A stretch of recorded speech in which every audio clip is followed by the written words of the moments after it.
नमस्कार, आप सभी का स्वागत है। दोस्तों, इस संसार में सबसे बड़ा कौन है? हर कोई कहता है कि ये बड़ा है, वो बड़ा है एवं मैं बड़ा हूँ। आखिर सबसे बड़ा है कौन? तो चलिए एक छोटी सी कहानी के माध्यम से जानते हैं। मित्रों, यह बातें बहुत ही महत्वपूर्ण है, इसलिए इस कहानी को अंतिम तक अवश्य सुनिए। दोस्तों, एक नगर में चार बहनें रहती थी जिनका नाम भूख, प्यास, नींद और आशा था। एक बार उन चारों में विवाद शुरू हो गया। भूख कहती कि मैं बड़ी हूँ, प्यास कहती है मैं बड़ी हूँ, नींद कहती है मैं बड़ी हूँ और आशा कहती है मैं बड़ी हूँ।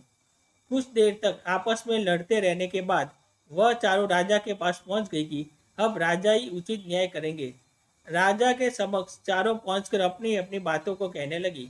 राजा समझ गया। राजा ने कहा, अरे भूख, पहले तुम बताओ कि तुम कैसे बड़ी हो। भूख ने कहा, महाराज, मैं बड़ी इसलिए क्योंकि मेरे ही कारण व्यक्ति अच्छे अच्छे पकवान बनाता है। मेरे ही कारण घर के चूल्हे जलते हैं। मेरे ही कारण भोजन करने में व्यक्ति को आनंद आता है। ऐसे ही और भी गुण मेरे में विद्यमान है। भूख की बात सुनकर राजा ने राज्य में घोषणा करवा दी कि आज से किसी के यहाँ भोजन नहीं बनेगा। देखते हैं कि भूख क्या करती है। राजा की घोषणा सुनते ही नगरवासियों ने भोजन नहीं बना। 2 दिन व्यतीत हो गया। तीसरे दिन भूख से रहा नहीं गया। वो उसने बासी खाना खाया। भूख को बासी खाना खाते हुए प्यास ने देख लिया।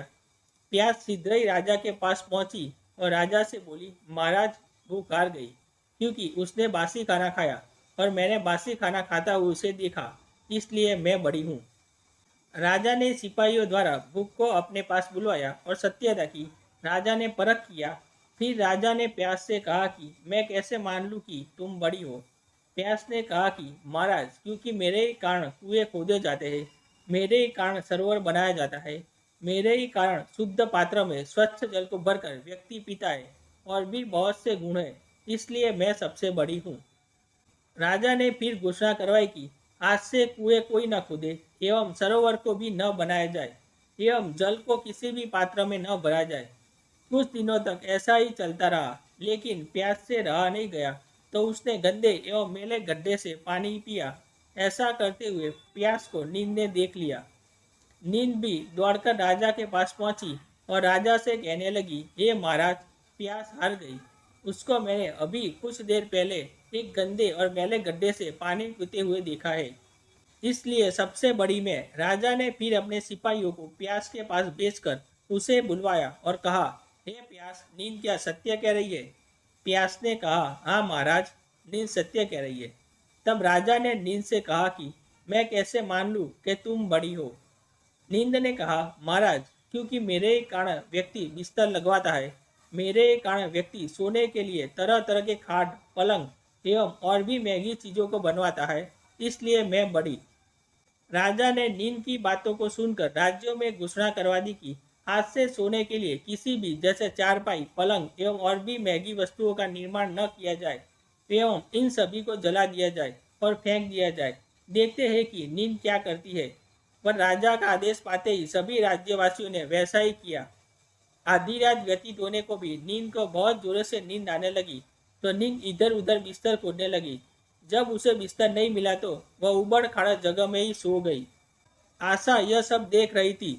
सुबह होते ही आशा दौड़कर राजा के पास आई और कहने लगी, महाराज, मैंने नींद को आधी रात में उबड़ खाबड़ जगह पर बिना बिस्तर के सोते हुए देखा है। नींद हार गई, इसलिए मैं बड़ी हूँ। राजा ने फिर से सिपाहियों द्वारा नींद को अपने पास बुलवाया और नींद से कहा कि हे नींद, आशा क्या सत्य कह रही है?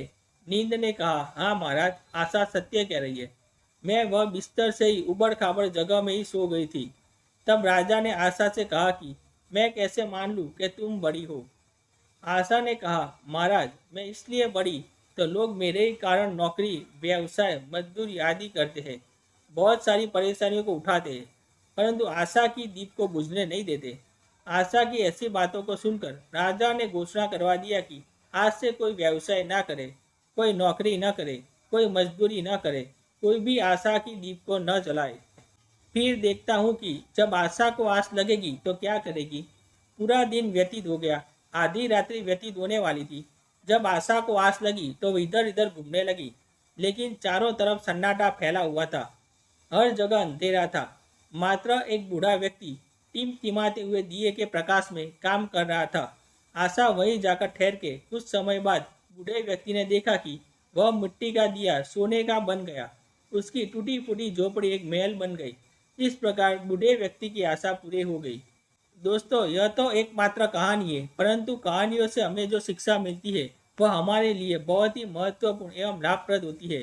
तो यह कहानी हमें शिक्षा देती है कि व्यक्ति को आशा अर्थात उम्मीद के साथ कर्म करते रहना चाहिए, लेकिन सफलता अवश्य मिलती है, क्योंकि कहा जाता है कि उम्मीद पर दुनिया कायम है और इसलिए आशा बड़ी है। कहते हैं कि व्यक्ति अगर उम्मीद की जीत रखे तो वह जरूर जीत जाता है। अगर आपको वीडियो पसंद आए तो लाइक और कमेंट जरूर करें। साथ ही चैनल को सब्सक्राइब करना ना भूलें। धन्यवाद।